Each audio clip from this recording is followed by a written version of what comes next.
Este vídeo va destinado a todo aquel que desee pensar un poco por sí mismo. Primero, un poco de historia científica para situarnos.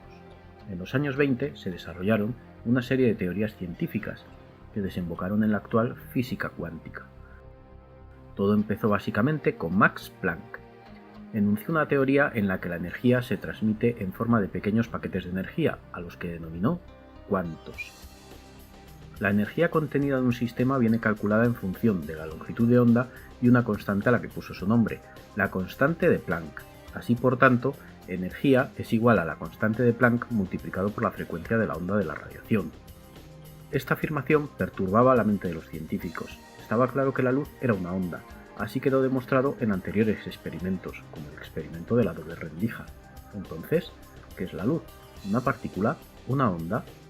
Einstein adoptó la idea de Planck y propuso la teoría de la existencia del fotón, un elemento con propiedades de onda pero con momento lineal, es decir, masa y velocidad. Todo quedó englobado dentro de la fórmula longitud de onda es igual a la constante de Planck partido por el momento lineal del fotón. Fue sin embargo el científico de Broglie quien extendió la idea al resto del sistema. Propuso la idea de la dualidad onda-partícula. La materia se comporta como ondas o partículas dependiendo del experimento a la que es sometida.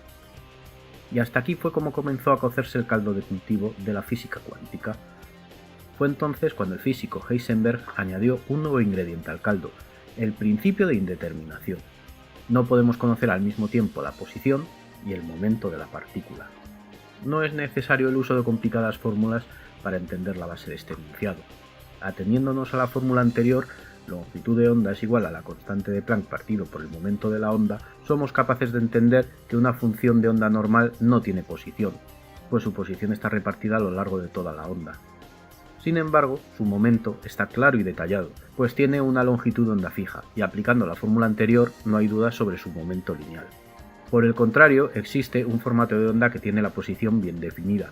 Esta función de onda en realidad es la combinación de muchas ondas, por lo que su posición está bien definida. Sin embargo, no tiene una longitud de onda clara, por lo que su momento no está bien definido.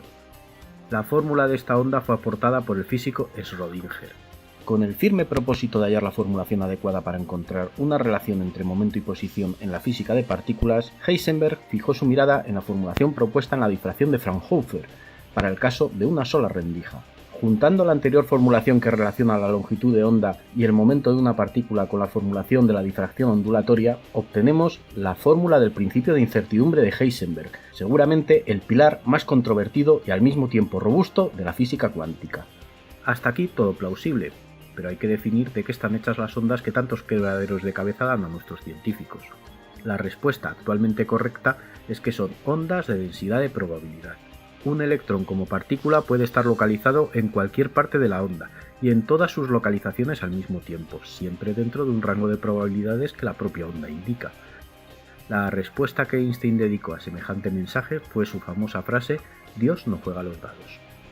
Einstein, con intención de desacreditar de una vez por todas la física cuántica, ideó con dos de sus colegas un experimento mental que demostraba el erróneo camino al que la física cuántica nos conduce.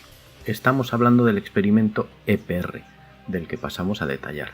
Partiendo de dos partículas entrelazadas, sistema que había sido predicho por Schrödinger, y basado en el principio de incertidumbre, se separan dichas partículas a la mayor distancia imaginable. Dicho entrelazamiento postula que las dos partículas comparten desde su creación las mismas propiedades, incluido momento y posición. De esta manera puedo medir en un instante de tiempo la velocidad en una de ellas y la posición en la otra. Al conocer una de las propiedades en una de ellas, conocemos instantáneamente la propiedad de su gemela. Ello invalidaría por tanto el principio de incertidumbre, pues ni siquiera la información puede viajar más rápido que la luz. Y en este caso, al medir una de ellas, el conocimiento de la medida de su gemela es inmediato.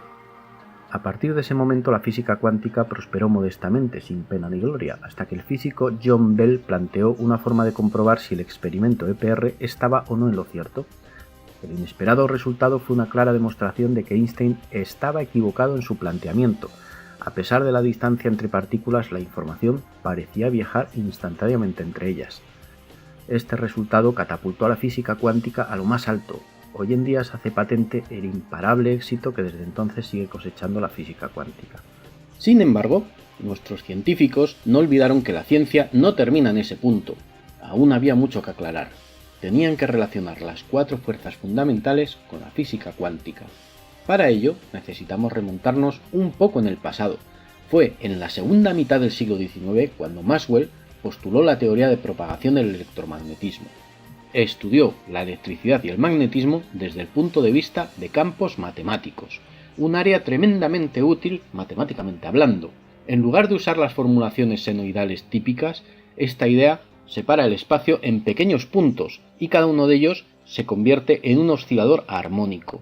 Cada punto oscila guardando una relación con sus puntos adyacentes. De esta manera podemos representar matemáticamente una onda en movimiento y predecir sus consecuencias. Así podemos trabajar con ondas aplicando integrales, derivadas, transformadas de Fourier, de Laplace y un sinfín de útiles formulaciones que nos ayudan a entender el electromagnetismo. La idea de usar los campos en la física cuántica era sin duda muy atractiva, pero decidieron ir más allá. No solo utilizar los campos como un modelo matemático, sino que postularon la idea de un universo pixelado. El universo podía estar formado por pequeños puntos con derecho a su propia existencia, pero se enfrentaban a una terrible realidad. Según la primera ley de la termodinámica, la energía no puede surgir espontáneamente de ningún punto del espacio, o tal vez sí. Una vez más recurrieron al todopoderoso principio de incertidumbre. En un periodo de tiempo lo suficientemente pequeño, la energía puede brotar espontáneamente siempre bajo la supervisión de una onda de probabilidad. Sin embargo, las 3 dimensiones más el tiempo no son suficientes. Incrementaron el número de dimensiones hasta 11, y con solo un campo tampoco es suficiente. Un campo para cada una de las partículas elementales parecía razonable.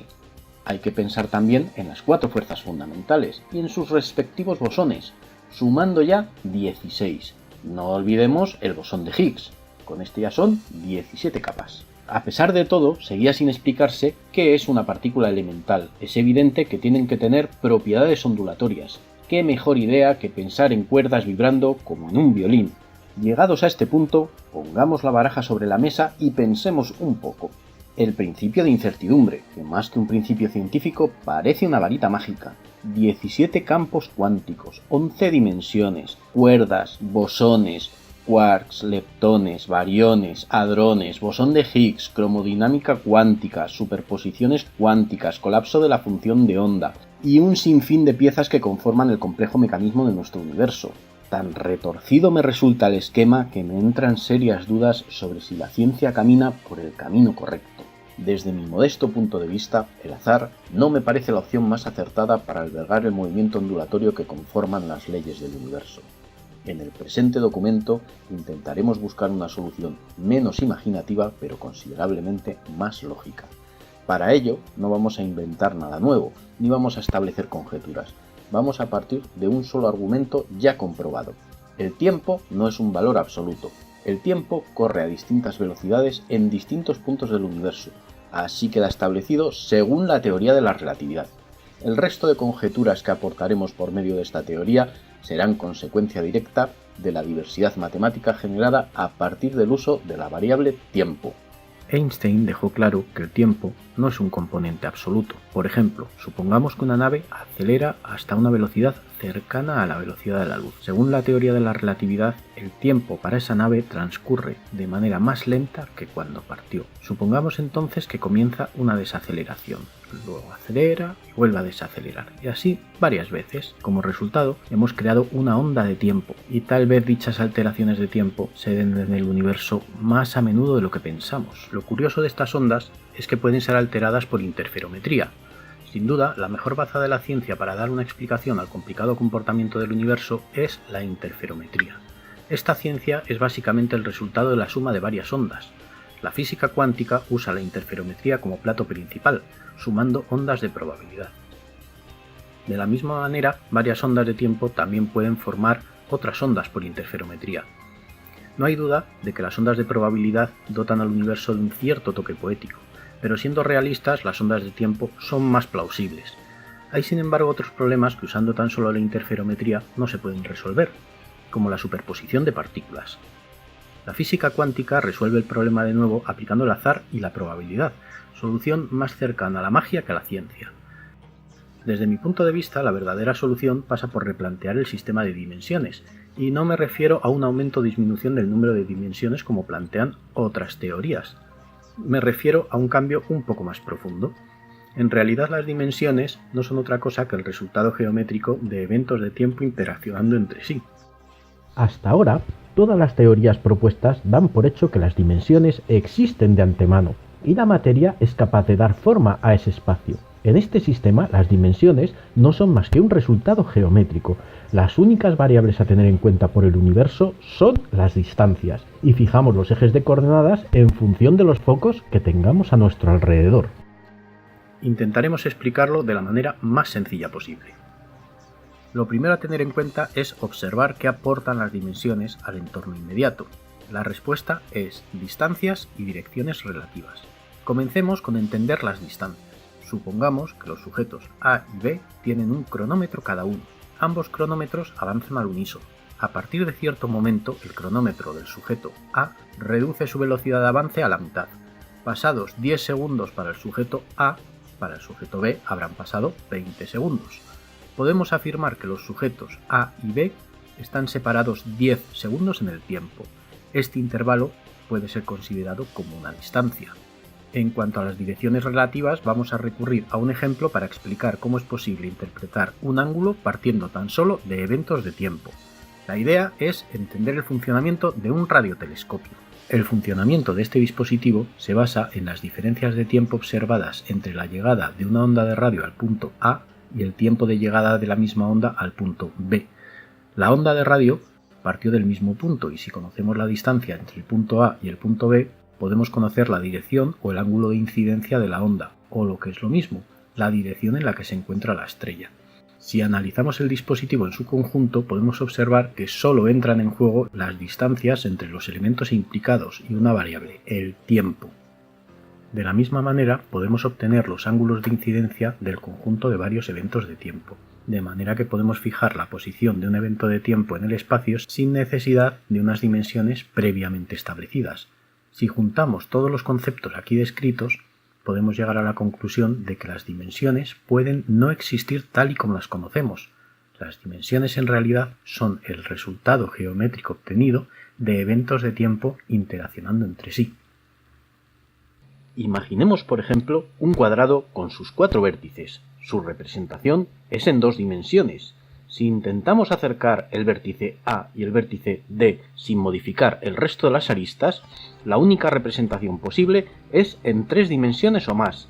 No tenemos ninguna razón para pensar que existe un número finito de dimensiones. El universo puede valerse tan solo de distancias entre puntos para crear un universo complejo. Dicho de otra manera, el universo no entiende de dimensiones, solo contempla distancias. No debemos dejar de nombrar las curiosas propiedades que este entorno que proponemos genera.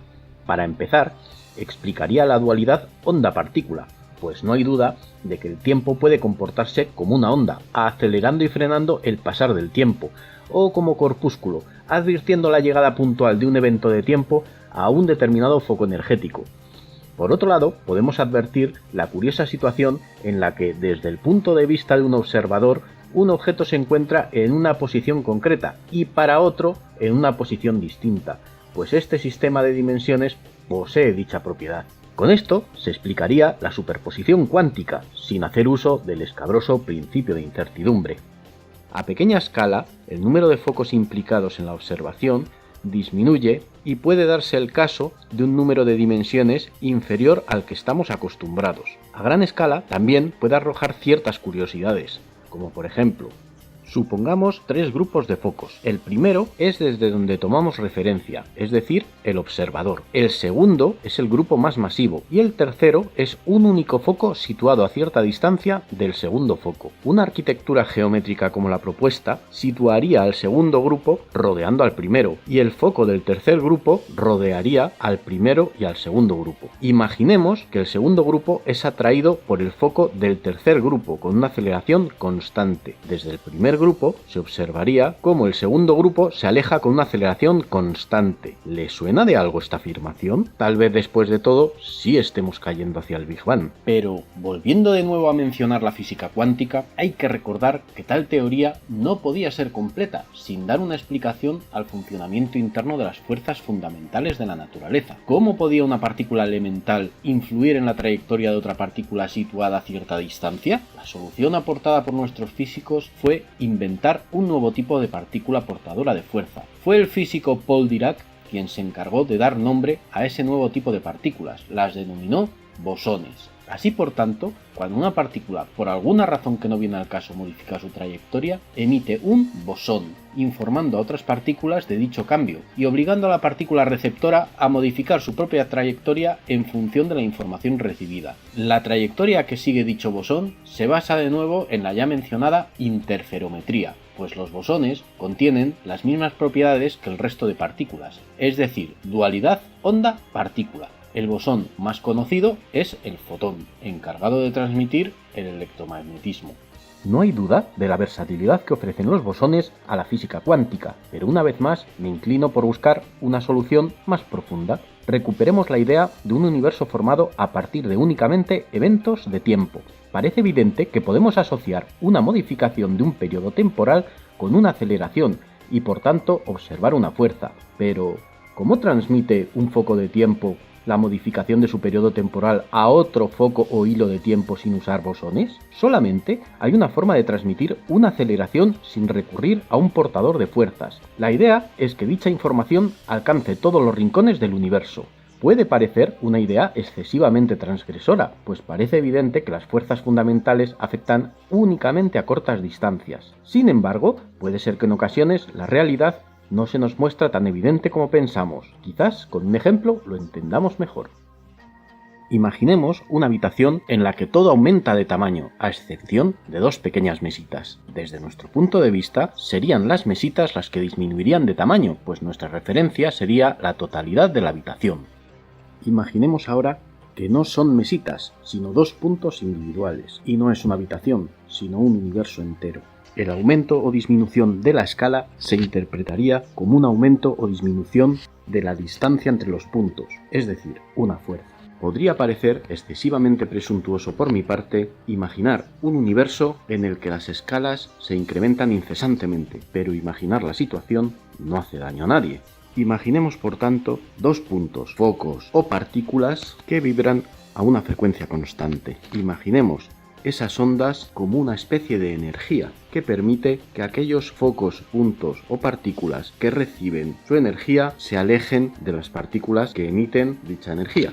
Los focos, que se mueven por el espacio, son alejados del origen de la onda. Sin embargo, existe una zona en dicho espacio en el que la onda se neutraliza. En otras palabras, la tercera partícula no se aleja como el resto. Si tenemos en cuenta tres focos vibrando a la misma frecuencia, estos formarán una terna sin movimiento aparente, o visto desde otro punto de vista, el resto del universo permanecerá inmóvil, y estos tres focos tenderán a unirse. Así, por tanto, el universo entero aumentaría su tamaño, a excepción de los focos que se encuentren en las zonas neutras. Observando desde un punto de vista global, no notaríamos el incremento de distancias, sino que apreciaríamos agrupaciones de focos. En resumen, ante nuestros ojos veríamos aparecer núcleos atómicos con una base matemática y sin inventar partículas como los bosones. No puede pasar desapercibido el hecho de que este entorno organiza focos que oscilan exactamente a la misma frecuencia. Es inevitable que surja una duda. ¿Por qué oscilan tantos focos exactamente a la misma frecuencia? La respuesta correcta es: cada foco puede oscilar en un infinito número de frecuencias. Todos los focos que coinciden en la misma frecuencia se unen y generan materia. Los que no vibran en dicha frecuencia simplemente no los percibimos. Esta situación nos lleva a otra conclusión. Todo nuestro universo vibra en la misma frecuencia, pero sin duda hay otros universos vibrando en otras frecuencias. Quizás con este hecho hemos encontrado la manera de llamar a la puerta de otras dimensiones. Otra posibilidad a tener en cuenta es que las frecuencias inmediatamente superiores e inferiores a la nuestra en realidad sean ecos de nuestro pasado y nuestro futuro. Al oscilar en frecuencias distintas se pueden crear nuevas realidades alternativas para modificar el pasado sin caer en paradojas. Tal vez este sea el primer paso para dar vida al famoso libro de H.G. Wells. Llegados a este punto, repasemos los conceptos aportados por esta teoría hasta el momento. La física actual basa toda su ciencia en la existencia previa de un número finito de dimensiones. Todas las partículas se mueven a través de las mismas. Este sistema de dimensiones no se aleja prácticamente del antiguo concepto del éter lumínico, con la diferencia de advertir la posibilidad de curvar tales dimensiones en presencia de energía. La presente teoría propone un nuevo sistema de dimensiones. Las partículas no se desplazan a través de unos ejes de coordenadas previamente establecidos. Las dimensiones se presentan aquí como el resultado geométrico obtenido de las distancias entre partículas. Otro concepto que introducimos es que las distancias no son otra cosa que la diferencia de lapsos de tiempo entre partículas. Einstein relacionó el tiempo con el espacio, pero ambos conceptos continuaron separados. Según las teorías de Einstein, si conseguimos menguar un lapso de tiempo, estiramos el espacio recorrido. Según la teoría propuesta en el presente documento, en este nuevo concepto el espacio y el tiempo es básicamente lo mismo. Usted y yo estamos separados únicamente por el tiempo. Sin embargo, para entender esta premisa tenemos que alejarnos del concepto natural de tiempo. Imaginemos que desde la Tierra se lanza una nave. Para tener una idea lo más precisa posible sobre el comportamiento del tiempo en ambos puntos de referencia, imaginaremos que una bombilla se enciende y se apaga cada segundo tanto en la nave como en la Tierra. El tiempo cursa al mismo intervalo en ambos lugares. Supongamos que nuestra científica nave alcanza la nada despreciable velocidad de la mitad de la velocidad de la luz. Según la teoría de la relatividad y observando desde la Tierra el periodo relativo al encendido y apagado de la bombilla de la nave, esta se incrementa a un lapso de 1,732 segundos, dato que confirmamos con el efecto Doppler relativista, mientras que en el interior de la nave el tiempo relativo a un segundo sigue siendo igual a 1. Llegamos a un instante tal en el que la nave han transcurrido 10 segundos desde el inicio de su viaje, y la nave decide retroceder hacia la Tierra durante un periodo de otros 10 segundos, tiempo siempre medido desde la nave. Observando desde la Tierra el periodo relativo a la luz de la bombilla de la nave, esta se reduce a 0,577 segundos, mientras que en el interior de la nave el tiempo relativo a un segundo sigue siendo igual a 1. Pasados otros 10 segundos en el interior de la nave, los tripulantes llegan a casa. En la nave aseguran que el tiempo transcurrido ha sido un total de 20 segundos. En la Tierra, sin embargo, afirman que la nave ha estado de viaje durante un tiempo total de 23,094 segundos. En un principio, esta afirmación puede parecer contradecir todo lo anteriormente dispuesto, ya que afirmamos que las diferencias de lapsos de tiempo implican distancias, y en esta situación queda patente una diferencia clara de tiempo entre dos puntos de referencia, y sin embargo el espacio entre ambos es cero. Sin embargo, una vez más nos engañan las apariencias, pues hemos de recordar que también afirmamos que al igual que se incrementa el lapso de tiempo de la nave visto desde la Tierra y todo el universo reduce su pasar del tiempo, aunque desde nuestro humilde puesto de observación no somos capaces de detectarlo. Y para finalizar este recorrido, describimos fuerzas fundamentales como una consecuencia de la interferometría entre focos de tiempo, y no como un simple intercambio de bosones. Juntando todo lo anteriormente descrito y partiendo de estos enunciados tan simples, es posible vislumbrar el complejo mundo en el que nos movemos. La física cuántica parte de un auténtico zoológico de interminables partículas para explicar las leyes del universo. Considero más lógico pensar que en lugar de incontables partículas, todo parte de una sola esencia, el tiempo. El resto de partículas no son más que distintas sombras creadas a partir de la interferometría entre focos de tiempo.